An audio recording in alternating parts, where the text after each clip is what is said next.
दादा, यकीनन यकीनन आप ये बात जानते हैं। आपको सब कुछ मालूम है कि गलती हुई है आपसे दादा। गलतियां की हैं आपने और आप हमेशा अपनी गलती छुपाते रहे हैं। और यही वजह है कि आप इस बार भी इस मामले को गलत तरीके से हल करने की कोशिश कर रहे हैं ताकि आपकी गलती छुप जाए। आप अपनी गलतियों का इल्जाम हमेशा मुझे दे देते हैं दादा। मेरी कोई गलती नहीं है इसमें। कुछ गलत नहीं किया मैंने दादा। जिसको उस गलती का जिम्मेदार ठहराया जाए वो मैं नहीं आप हैं। समझ गए आप? मुझ पर आप अपनी गलतियां थोपना छोड़ दें। और वो जो सहरान है ना, उसकी भी कोई गलती नहीं है। वो भी ऐसा नहीं चाहती थी, बल्कि इस पूरे घर में वो एक वाहिद इंसान है जिसने कुछ गलत नहीं किया। सिर्फ एक इंसान है, एक इंसान है। बाकी हम सारे हर चीज के कसूरवार हैं। मेरे और सहरान के दरमियान जो ताल्लुक है वो सिर्फ और सिर्फ मोहब्बत है दादा। इसके अलावा उसे किसी और चीज से कोई गर्ज नहीं। देखें, बस बहुत हो गया। अब जो दिल चाहे वो कहें। आप मुझे चाहे इस घर से बेदखल कर दें, कुछ ना दें, मैं सहरान को किसी सूरत नहीं छोड़ सकता। समझ गए? हरगिज नहीं। एड़ी से चोटी तक का जोर भी क्यों ना लगा लें, नहीं छोड़ूंगा उसे। जो चाहे करे मेरे साथ, जो कहना है कहें, नहीं छोड़ूंगा उसे।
सहरान को अब तुम्हें भूलना होगा।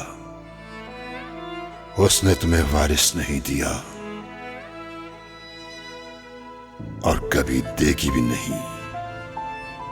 निकाल दो तुम उसे अपनी जिंदगी से और सोच लो कि वो कभी तुम्हारी जिंदगी में आई ही नहीं। भूलना होगा तुम्हें उसे।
सहरान,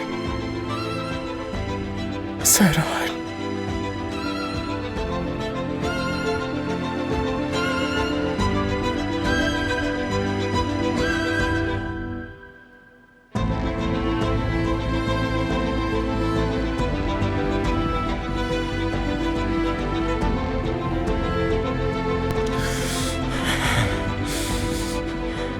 हरगिज़ नहीं सहरान, हरगिज़ नहीं।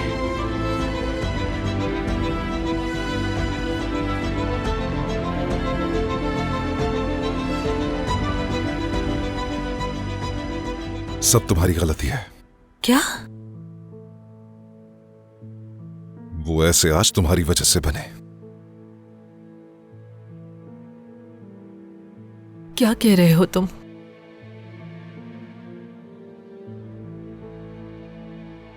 हमारे बच्चे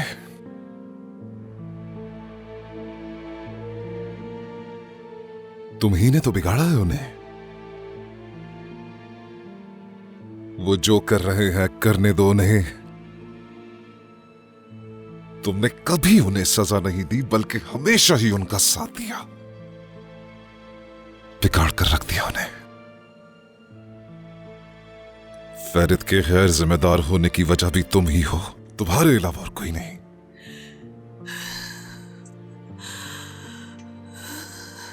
क्यों? वो जो चाहते थे करने दिया। हमेशा अपने सुकून की परवाह की तुमने। तुम किसी सूरत एक अच्छी मां नहीं बन पाई गुलगुन।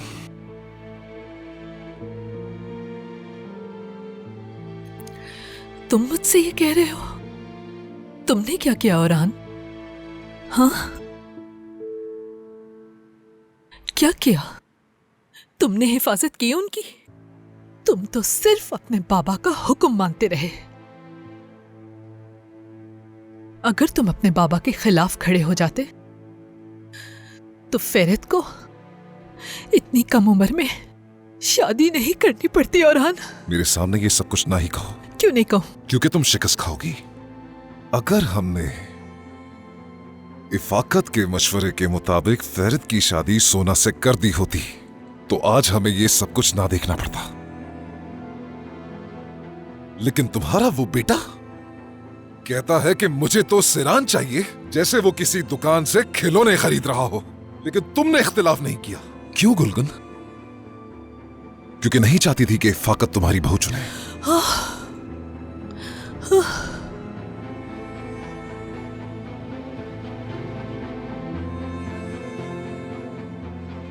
फिर औरान, उस दिन तुमने मुझसे शिकायत क्यों नहीं की? मैंने तो सिर्फ अपने बेटे को खुश करना चाहा। तुमने क्या किया? सौदेबाजी। लेने वाला भी तैयार, देने वाला भी। अब मैं कसूरवार हूं। कोई रजामंद नहीं था गुलगुन, कोई भी रजामंद नहीं था। उस दिन सोना का दिल 10 लोगों के सामने टूटा। सिरान खुद एक बात नहीं समझ सकी।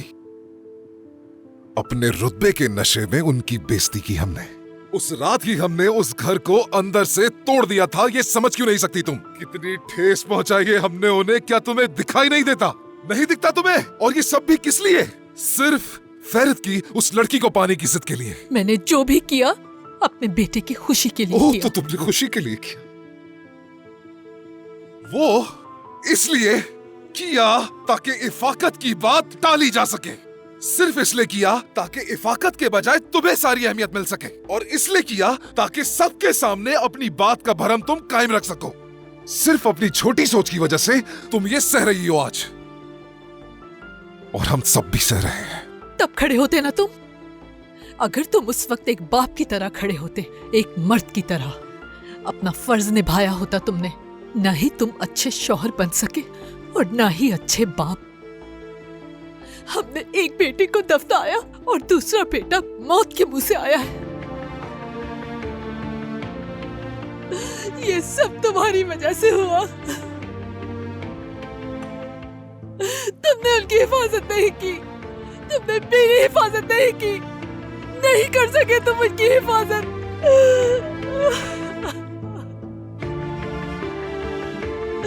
और मैं कसूरवार हूं। अगर फुआद को फैरिद का पीछा करने के लिए तुमने ना भेजा होता तो मेरा बेटा आज जिंदा होता। दफा हो जाओ यहाँ से, दफा हो जाओ। जाओ इफाकत के पास, जाओ यहाँ से, दफा हो जाओ, निकलो यहाँ से।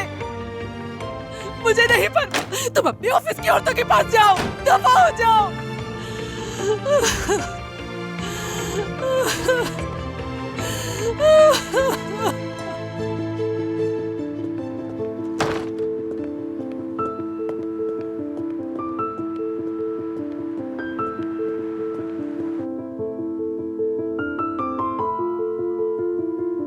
सहरान,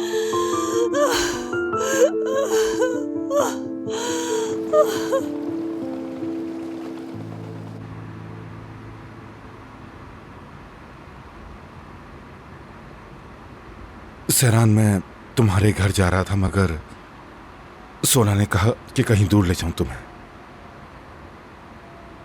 नहीं आबिदीन भाई, मेरे पास जाने के लिए घर नहीं है कोई। मैं क्या करूं फिर बताओ? तुम्हें कहीं होटल ले चलूं? जहां तुम बोलो। क्या फेरित को बता देंगे मैं कहाँ हूं? सहरान, मेरा ख्याल है तुम दोनों को सुकून से बैठ के बात करनी चाहिए, लेकिन अभी नहीं। तो फिर इससे कोई फर्क नहीं पड़ता हम कहाँ जा रहे हैं। होटल छोड़ दे मुझे। अच्छा ठीक है। क्या आप मेरे लिए पानी खरीद सकते हैं? मैं कुछ अच्छा महसूस नहीं कर रही हूँ।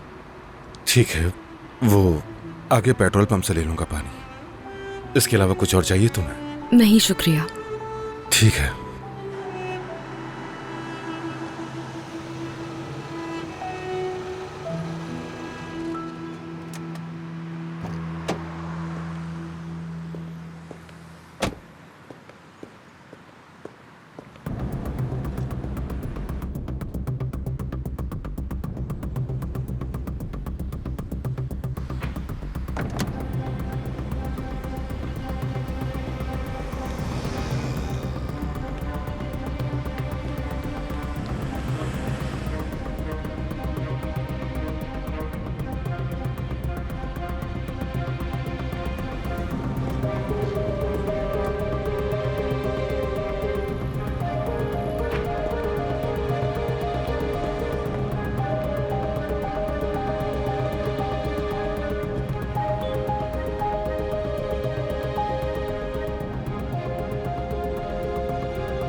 हाँ आबिदीन, क्या किया तुमने? ये बताओ, क्या सहरान का गुस्सा कम हुआ? घर पहुंच गए क्या? फेरित। क्या फेरित? हाँ बताओ, क्या फेरित? क्या सहरान का कुछ हुआ है? सहरान चली गई। उसने मुझसे पानी मांगा तो मैंने पेट्रोल पंप पे गाड़ी रोक दी और मैं पानी लेके फौरन ही वापस आया तो वो वहां नहीं थी। मैं उसे अकेला छोड़ना नहीं चाह रहा था फेरित। वो इस तरह आखिर कैसे जा सकती है? हाँ, तुम्हारे होते हुए वो कैसे जा सकती है आबिदीन? क्या तुम सो रहे थे उस वक्त? कहाँ हो इस वक्त? आबिदीन कहाँ हो तुम? ठीक है, आ रहा हूं मैं वहां। मुझे अभी तक यकीन नहीं आ रहा कि फेरित ने अभी तक कॉल ही नहीं की। एलन, तुम किस चीज का इंतजार कर रही हो? क्या समझती हो कि इस वक्त सब कुछ छोड़ के फेरित तुम्हारे बारे में सोचेगा? कम से कम उसे अपने बच्चे की फिक्र होनी चाहिए। ओह, मैंने हालिद साहब को पहले ही बता दिया था कि तुम ठीक हो, तो उन्होंने फेरित को बता दिया होगा। नुकत आंटी, आप ऐसा रवैया क्यों इख्तियार कर रही हैं मेरे साथ? आखिर किसकी साइड हो तुम लोग? समझ नहीं आती तुम्हारी। आहा, देखो तो जरा, मुझे शुक्रिया कहने के बजाय उल्टा मुझे पे शक किया जा रहा है। हद हो गई। आखिर इस सबसे मुझे क्या हासिल हुआ है? बहुत अफसोस है, बहुत अफसोस हो रहा है मुझे तुम्हारी बेवकूफियों पर। हमने कुरहान फैमिली को इस खबर से हिला के रख दिया है। अब उस खानदान के हर फर्द को इस खबर के बारे में मालूम है। मतलब कुरहान फैमिली ने जो मेरी माँ के साथ किया वो तुम्हारे साथ बिल्कुल नहीं कर सकते, हरगिज नहीं। सहरान इस हकीकत को नहीं बर्दाश्त कर सकेगी, वो फेरित के पास वापस नहीं आएगी। मतलब फेरित अब से तुम्हारा है। अब समझ आया मैंने क्या किया है? क्या बात है नुकत, वाह वाह, दिल जीत लिया तुमने। अब इसकी जिम्मेदारी तुम उठाओगी। जैसा तुम कहो। क्योंकि इसकी माँ इसकी ठीक से देखभाल नहीं कर सकी। जो इसकी माँ न कर सकी वो तुमने कर दिखाया। आफरीन है तुम पर। आखिर तुम घर से भाग कैसे सकती हो? शर्म नहीं आती तुम्हें? अंकल। क्या अंकल? मुझे अंकल कहने की कोई जरूरत नहीं है तुम्हें, समझ गई? तुम ये कहने का खो चुकी हो। अगर मुझे बताए बगैर इस घर को छोड़कर गई। शहमूज क्यों चिल्ला रहे हो उस बच्ची पर? देखो तो सही, वो प्रेग्नेंट है, थोड़ा ख्याल करो इसका। चिल्ला नहीं रहा, इसी तरह बात करता हूँ मैं। मैं तुम्हें बहुत अच्छी तरह जानती हूँ शहमूज। देखो, इस घर में जो भी हो रहा है वो मुझे गुस्सा करने पर मजबूर कर रहा है, वरना मैं ठंडा आदमी हूँ। जानती हूँ, तुम पुरसुकून रहो, बिल्कुल पुरसुकून रहो। चलो अब अपने आदमी को बुलाओ और उससे कहो कि इसे तलाक देकर फारिग करे। हाँ, मेरी खातिर कहोगे ना उससे? देखो, अगर हालिस कुरहान फेरित को तलाक ना दिलवाए और बाद में उसकी शादी पेलिन से ना करवाए तो मुझ पर लानत। शहमूज, बात को समझो, इस तरह तुम्हारा नाम भी साफ हो जाएगा और पेलिन भी खुश रहेगी। ठीक है, और अगर उसकी बीवी हार मानकर अपने शौहर से सुलह कर ले तो फिर क्या होगा? जवाब है तुम्हारे पास? तुम इस बात को हालिस साहब पे छोड़ दो। इस वक्त तुम पेलिन की तलाक करवाओ और कुछ भी नहीं। ठीक है, मान लेते हैं मैंने ये किया, मगर मेरी एक शर्त है। हालिस यहाँ पर, इस घर पर आएगा, उसूली तौर पर शादी के लिए मुझसे हाथ मांगेगा। शहमूज, खुदा के लिए देखो जरा इसे। अरे अब क्या हो गया? मैंने तुम्हारी बात मानी और उन्हें कोई सजा भी नहीं दी। जैसा तुम चाहती हो वैसा करने के लिए भी तैयार हूँ। जो शर्त है वो है कि हालिस कुरहान खुद यहाँ पर आएगा और पेलिन का रिश्ता मांगेगा मुझसे। यही मेरा आखिरी फैसला है।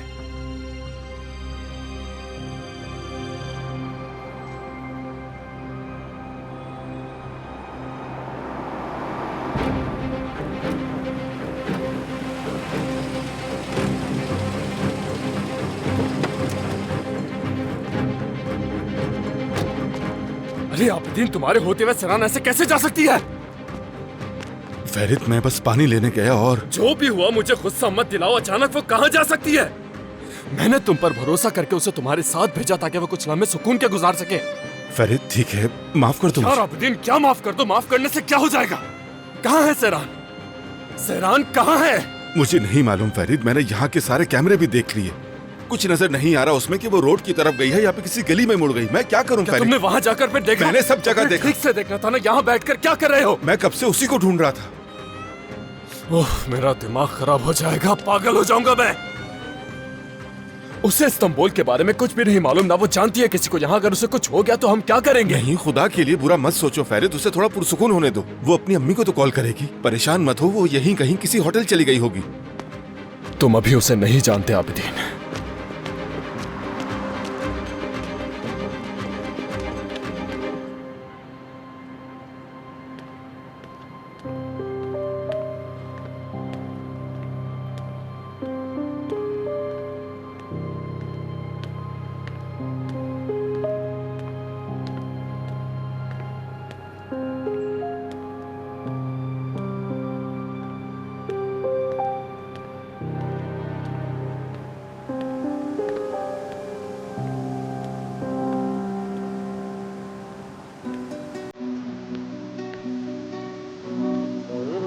Saçların gönlümün yatağına uyandırma.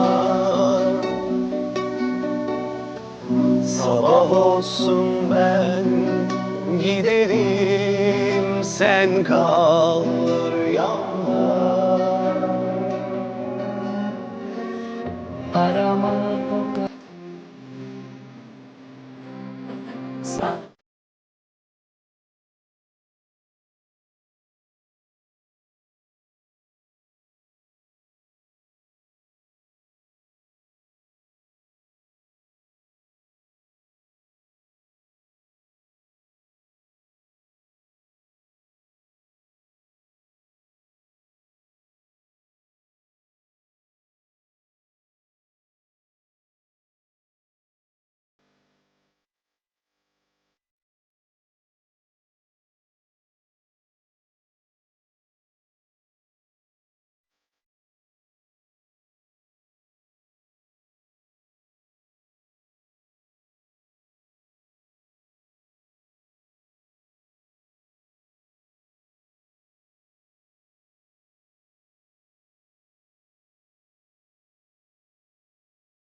यार फेरित, बस करो, कब से भाग रहे हो?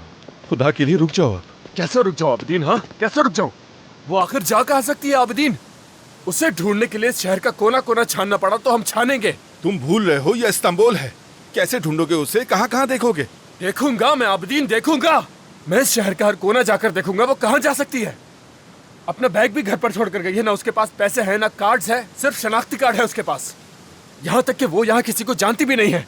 जहाँ तक मुझे लगता है वो इतनी दूर नहीं जा सकती, यहीं कहीं होगी। ठीक है, तो फिर हम उसे कहीं और देखते हैं, जैसे कि बस स्टेशन। कौन सा बस स्टेशन? फेरित, वो शांदिली खानदान से है। हो सकता है कि वो अंतिम जाने वाली बस में बैठ गई हो। नहीं नहीं नहीं आबिदीन, वो अंतिम नहीं जा सकती। उसका यूनिवर्सिटी में दाखिला हो चुका है।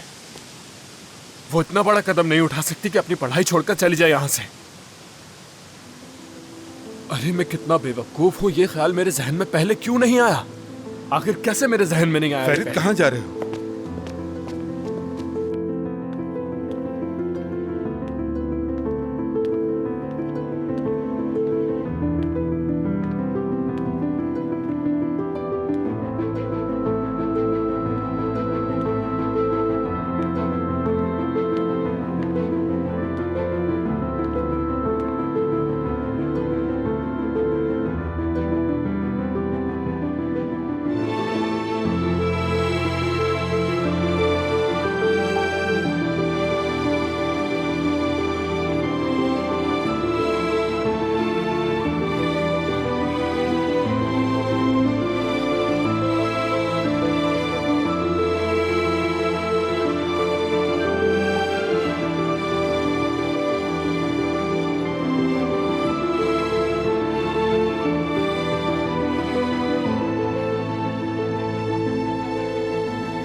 आंटी, देख रही हैं ना आप?